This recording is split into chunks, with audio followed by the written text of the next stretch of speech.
বিষ্ণু ইসলাম হুনাইনের যুদ্ধ শেষে ফিরতেছেন, পথিমধ্যে বেলাল রাদিয়াল্লাহু তাআলা আনহু আজান দিচ্ছেন। তো পাশে ছিল মুশরিকদের একটা পল্লী, কিছু মুশরিক তরুণ তারা আজানকে ব্যঙ্গ করতেছে। মনে কষ্ট পাওয়ার মতো ব্যাপার না, কিন্তু বিশ্বনবী ওইখানে দেখেন কি খুঁজলেন। বিশ্বনবী খেয়াল করলেন কণ্ঠটা বড় সুন্দর, দরাজ গলা। বিশ্বনবী সাহাবীদেরকে বললেন ধরো, সবগুলারে ধরে বিশ্বনবী সামনে আনা হলো। ওরা হাঁটু গেড়ে বসলো। বিশ্বনবী বললেন তোমাদের মধ্যে কে যেন ব্যঙ্গ করে আজান দিচ্ছিল, তার গলাটা বড় উঁচু।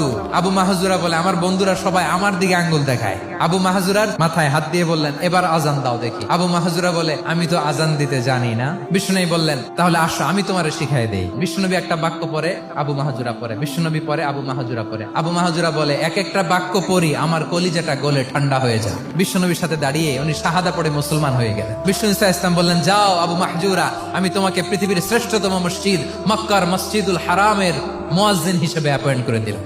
দেখছেন কিভাবে ট্যালেন্ট হান্টিং করতে হয়।